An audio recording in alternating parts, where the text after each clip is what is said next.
menjadi duta kampus Merdeka dan juga ikut di program pengajar praktik, di pelatihan ahli juga sempat daftar tapi gagal.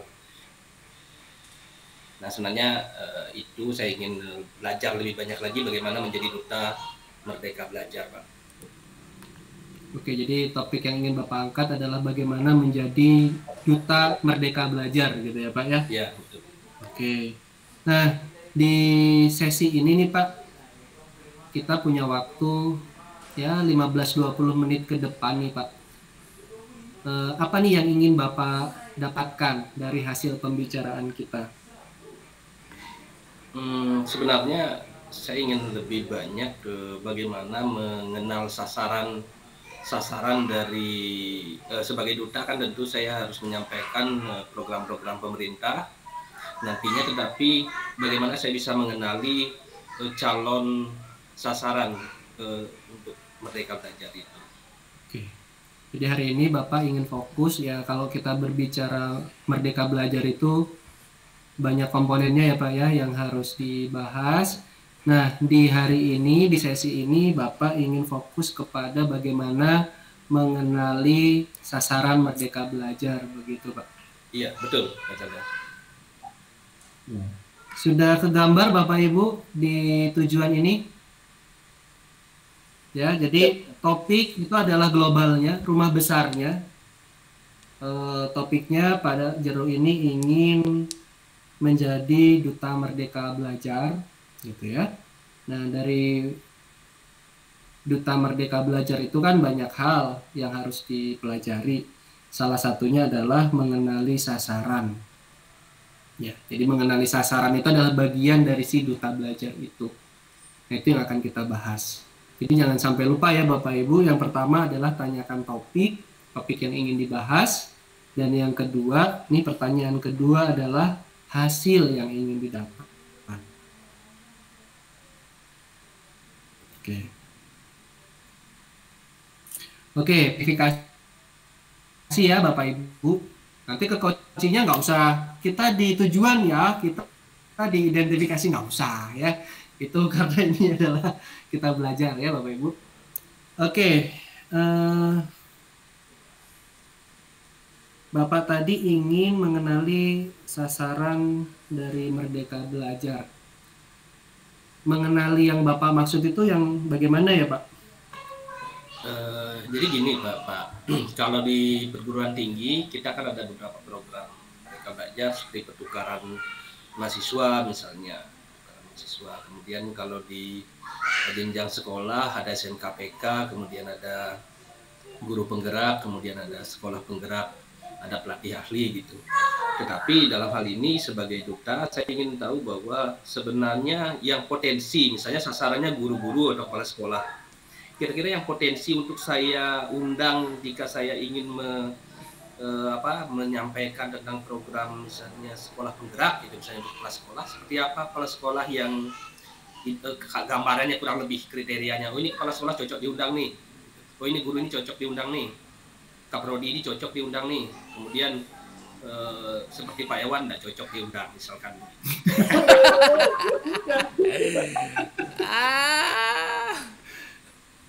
Iya. Jadi mengenali ini lebih kepada memetakan potensi-potensi siapa sih yang cocok diundang begitu ya Pak ya. Oke.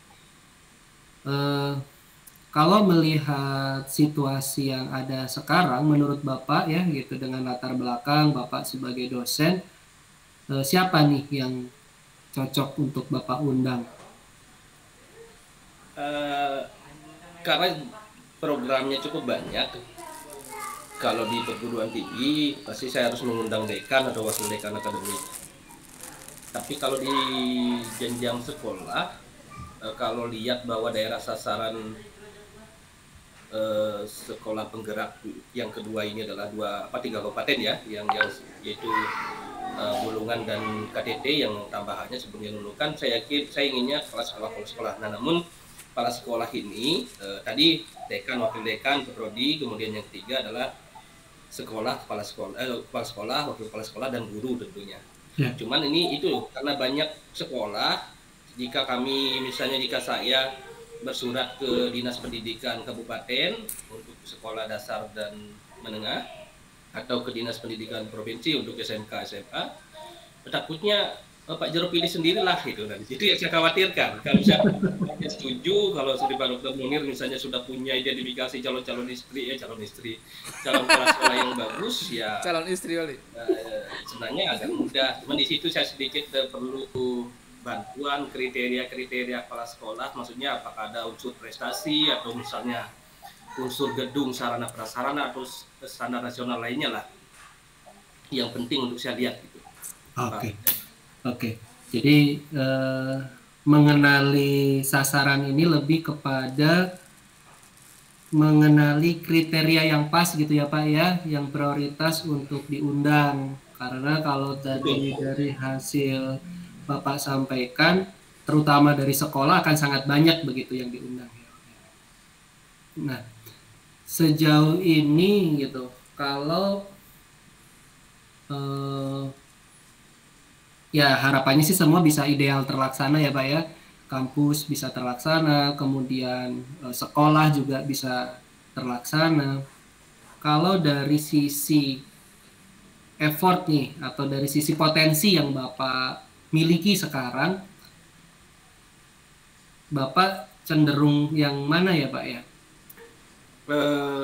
Sebenarnya tergambar Pak Chandra, apalagi sekarang sistemnya sudah dengan salah satu mungkin hal positif dari pandemi ini adalah surat menyurat bisa elektronik, kemudian komunikasi via WA cukup mudah. Itu artinya dimaklumi, tidak kaku lagi.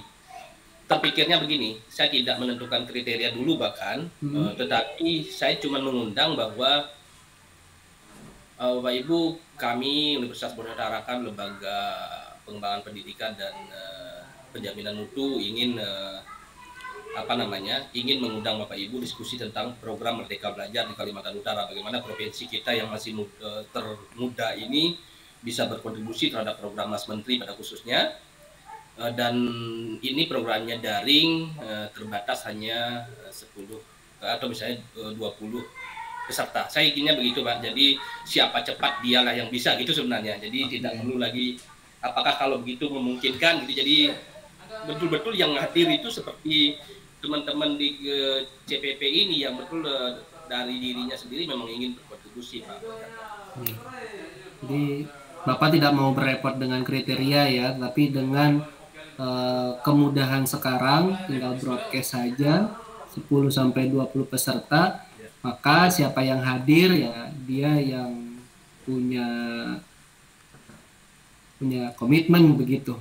Untuk akhirnya itu yang terpikir saat ini setelah misalnya tadi diskusi dengan Bapak ketika kita ketika saya misalnya menentukan kriteria dulu, ya kalau dia semangat, kriteria yang lain memenuhi, tetapi ternyata nggak semangat, akhirnya ya udah broadcast saja lah. Kalau sampai dibaca dan menarik gitu ya, saya yakin seperti Bu Prini pasti tertarik, pasti langsung daftar pertama beliau itu.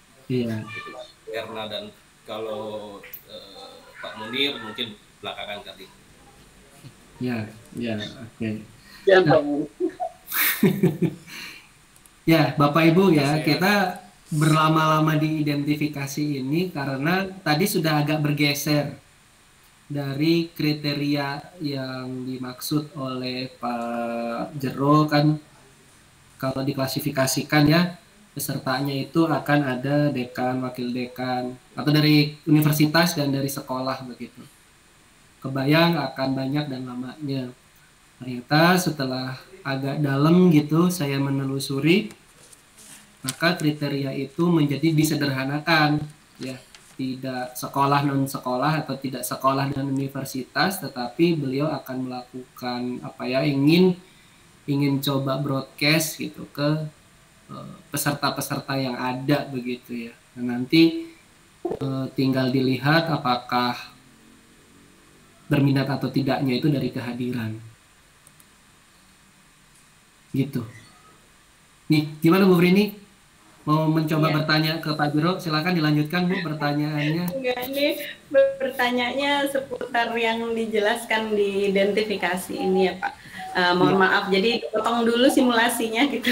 Oke. Jadi gini, seperti saya mengamati tadi, terlihat memang ada pergeseran ya Pak dari awalnya begitu. Nah, yang jadi kekhawatiran bagi saya saat mengcoaching seseorang begitu adalah bagaimana kita bisa memfokuskan arah diskusi ini benar-benar pada apa yang topik yang di awal tadi gitu. Yang saya khawatirkan ini karena dia berpikir terus jawabannya berkembang, akhirnya lupa sama topik awal gitu. Nah, apakah boleh kita sebagai coaching ini mengingatkan kembali kita ini sedang berbicara tentang ini begitu, atau ada trik-trik tertentu yang membuat arah pembicaraan itu benar-benar fokus di topiknya, jadi tidak melebar gitu. Ya, situasi pergeseran ini kalau dalam istilah coaching namanya dancing in the moment ya Bu ya. Jadi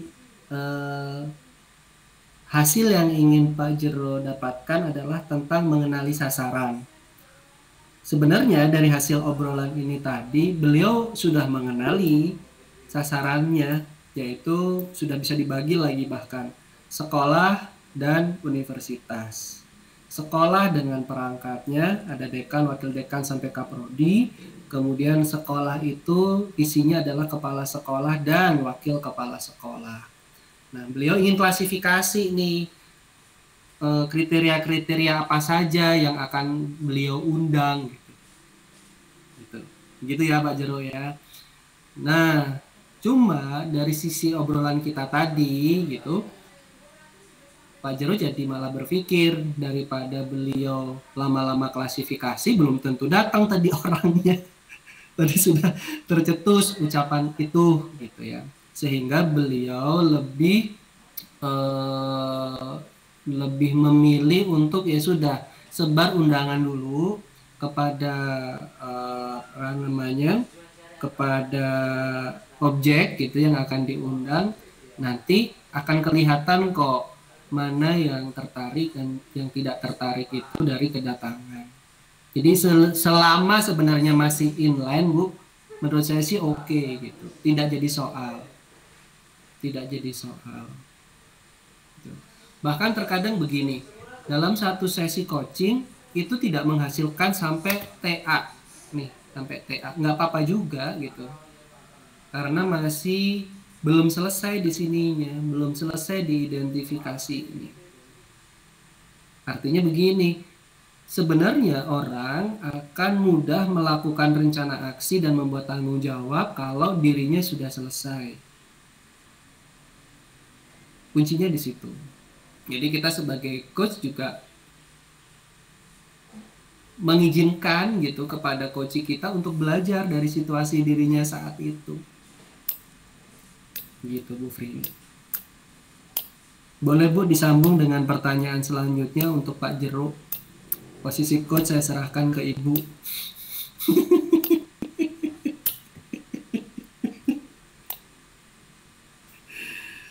Main todong sudah Pak Chandra. Oke, mau nanya apa? Oke, kita sama belajar. Mau nanya apa Bu? Wakilnya sama beliau nanti. Nah, nanti saya sama Pak Jero Pak. Jadi sebaiknya Besok ya.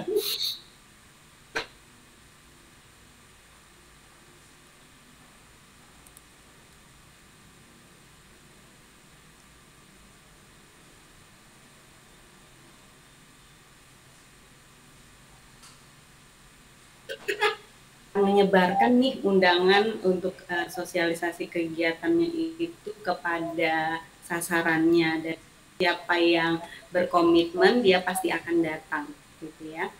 Nah, situasi ideal seperti apa yang akan Bapak harapkan nantinya saat orang-orang yang Bapak anggap itu berkomitmen berkumpul untuk sama-sama berkomitmen untuk Merdeka Belajar ini, kira-kira seperti apa kondisi idealnya? Keren sekali pertanyaannya. Jadi pertanyaan ini mengajak Pak Jero untuk ini kan baru rencana tadi ya, rencana-rencana yang dari lintasan. Idealnya kayak gimana sih Pak nanti? Ya baik, Bu Frini. Kalau idealnya bahwa audiensnya itu nanti sudah setidaknya tahulah episode-episode dari Merdeka Belajar, bahwa misalnya episode 1 tentang RPS 1 lembar, kemudian zonasi, sampai episode 11 Merdeka Belajar tentang lupa saya yang 11, yang 10 yang saya ingat kalau nggak salah itu pengelolaan ulang LPDP. Tapi yang berhubungan di sini harapannya mereka sudah tahu bahwa oh saya kepala sekolah, saya bisa menjadi kepala sekolah penggerak. Oh saya juga bisa menjadi pengajar praktik, saya bisa menjadi fasilitator, saya bisa menjadi penggerak. Nah, itu sudah ada di dalam hati audien nantinya. Sudah ada, oh saya datang ini ke Pak Jero ini inginnya tahu ini, ingin tanya ini. Jadi tidak kosongan itu Bu ini.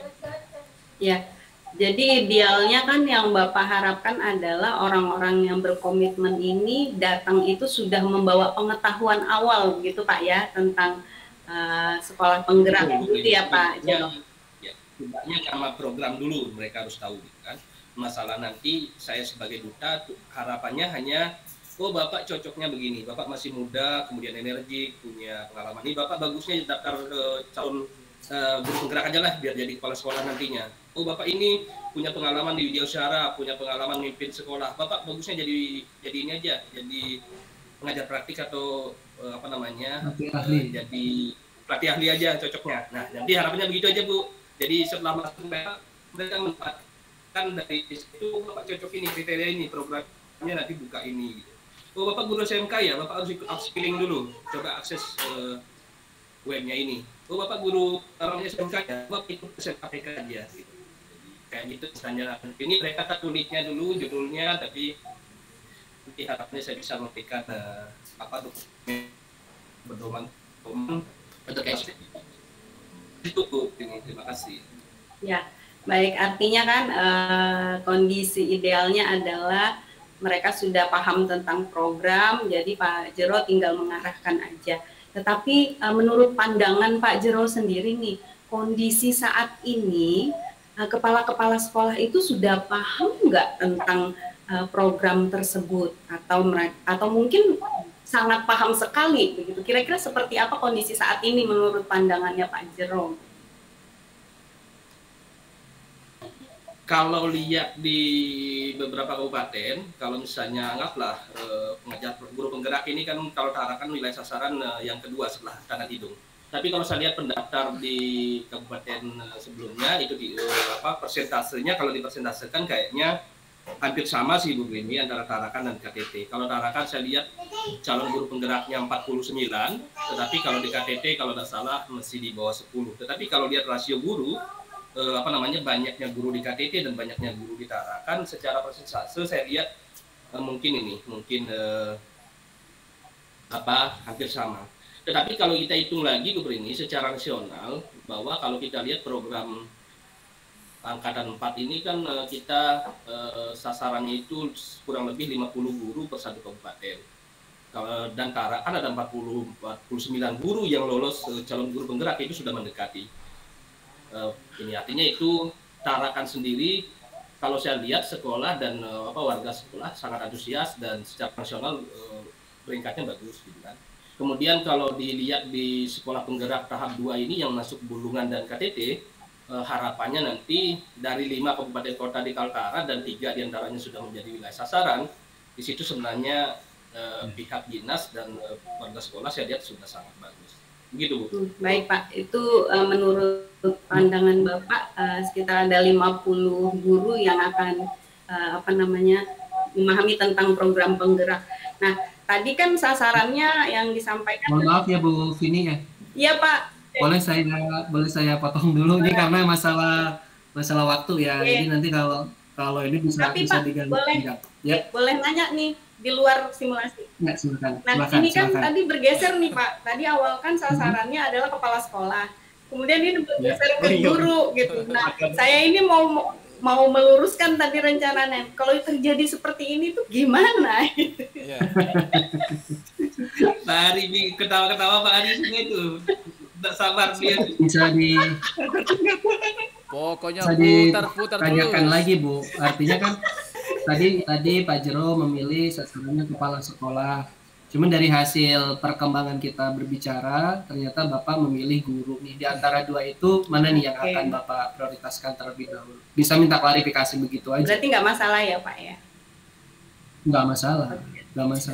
Karena kan berkembang ya Bu obrolannya. Dan ini tanpa teks lagi gitu kan. Dancing in the moment tadi Pak ya? dancing in the moment.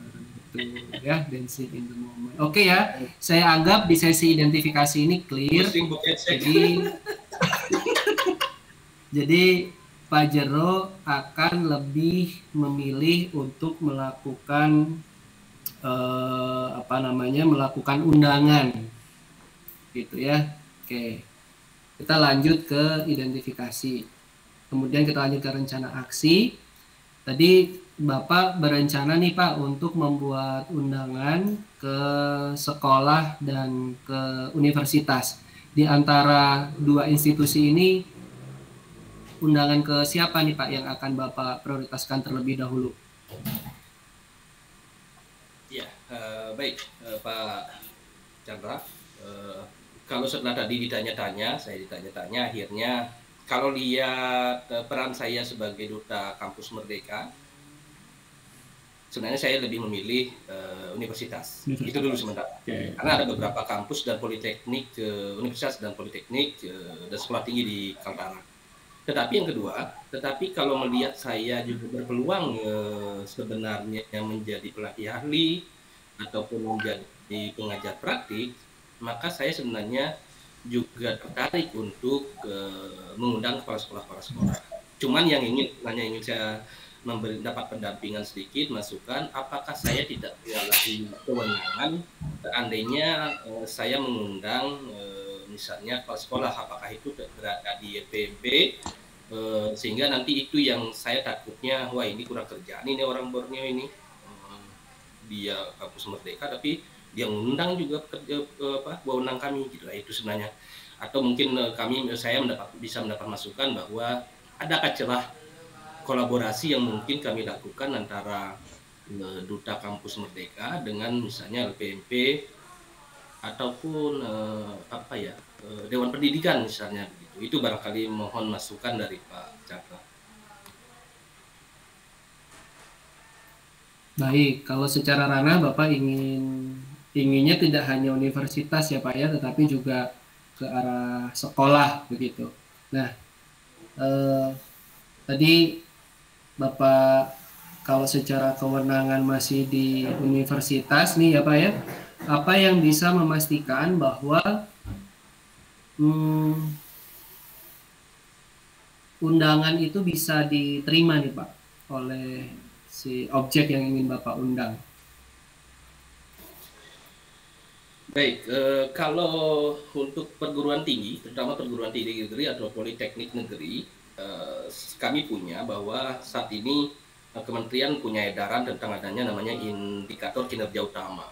Indikator kinerja utama ini akan menjadi penilaian kinerja rektor atau perguruan tinggi, sehingga nantinya itu berpengaruh pada, kalau satker itu berpengaruh pada POPTN-nya, pada dana APBN yang diserapannya dan kemungkinan bisa mengakses APBN seberapa besar ke depan. Nah itu tidak bisa pimpinan itu hanya pimpinan tingkat universitas saja, tetapi pimpinan tingkat fakultas prodi harus berjuang bersama dalam mencapai IKU. Contoh lah, misalnya IKU-nya adalah dosen melakukan aktivitas di luar kampus seperti yang teman-teman seperti Pak Iqbal lakukan saat ini, itu dinilai sebagai persentase. Itu yang membuat saya yakin bahwa bisa mengundang atau bisa meyakinkan sasaran itu bisa hadir kalau perguruan tinggi gitu. Jadi sebenarnya hampir tidak ada kendala ya Pak ya, karena memang universitas juga punya IKU yang itu juga harus dipenuhi, dan Bapak mengundang dalam konteks ya membantu juga dalam universitas atau institusi memenuhi IKU itu, gitu ya Pak ya. Betul. Oke, itu Bapak Ibu ya. Jadi berbicara rencana aksi itu berbicara apa yang bisa memastikan bahwa tindakan beliau ini, Pak Jero, bisa terlaksana. Oke, kemudian kita lanjut ke rencana aksi. Rencana aksi sudah, kita ke tanggung jawab. Ya, jadi Bapak akan melakukan edaran kepada universitas tadi. Aktivitas apa nih yang bisa Pak Jero lakukan nih Pak di 1-2 minggu ini berkenaan dengan rencana Bapak? Ya, melihat tadi beberapa masukan dari coach ya, termasuk dari audiens teman-teman yang lain. Saya kayaknya untuk tahap satu adalah fokus mengundang pimpinan fakultas dan prodi dulu, baik di internal kampus saya ataupun dari kampus lain, baik itu sekolah tinggi ataupun pendidikan vokasi atau pendidikan akademik. Tetapi di tahap itu dalam 1 minggu ini sebagai dicoba dulu sesuai dengan kewenangan. Cuman sebagai tidak lanjutnya saya akan mencoba sesuai rencana awal tadi, saya akan mencoba berkoordinasi dengan LPP, Kaltara terutama, saya coba akses apakah ada program. Sejauh dalam waktu dekat sih saya dengar akan ada sosialisasi pelatih ahli, pelatih ahli sekolah penggerak tahap 2, angkatan 2. Nah itu saya kolaborasi, siapa tahu ada memungkinkan peluang nantinya bahwa kami dari perguruan tinggi bisa berkontribusi bersama, baik sebagai tenaga ahli atau sebagai konsultan atau sebagai tenaga sekaligus tenaga, maksudnya ikut andil magang di sekolah gitu. Bisa saja nanti saya mengajar di sekolahnya Pak Asnawi, Pak Awi misalnya selama 1 semester setiap hari Rabu gitu misalnya, siapa tahu beliau berikan 1 jam bersama guru matematika di sana. Nah, begitu model kolaborasi ke depan. Itu yang keduanya, Pak. Ya. Tapi yang pertama tadi adalah mengundang ya, Pak. Mengundang pimpinan kampus. Ya, kampus dulu, internal kampus. Oke. Internal kampus Bapak dan eksternal juga ya tadi yang eksternal juga, tapi mesti di pendidikan tinggi. Baik vokasi atau ya. Oke. Berarti pendidikan tinggi yang ingin fokus diundang.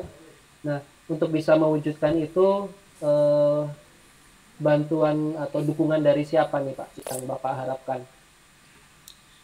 Dalam hal ini yang pertama sekali harus saya hubungi adalah Pak WR1, Wakil Rektor Bidang Akademik. Kemudian yang kedua pasti juga kami akan berhubungan dengan Ketua LP2 karena berkaitan dengan pengabdian ke depannya. Kemudian begitu juga dengan penjaminan mutu dan pembelajaran. Kalau dana karena tidak terlalu ini daring, sepertinya tidak terlalu ada dana, jadi tidak berhubungan dengan WR2 gitu kan. Pak Rektor tentunya pasti kami minta izin ke beliau gitu.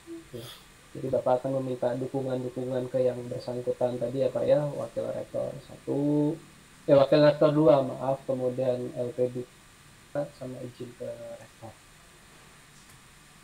Itu ya Pak, itu jadi dari hasil pembicaraan sih saya kok merasa gitu bahwa tujuan Bapak mengundang pimpinan-pimpinan universitas dalam rangka mengenali sasaran Merdeka Belajar ini bisa tercapai ya Pak ya. Ada optimisme yang saya rasakan juga begitu. Gitu Pak Jero. Sesinya kita akhiri. Apa yang bisa Bapak simpulkan Pak dari sesi ini?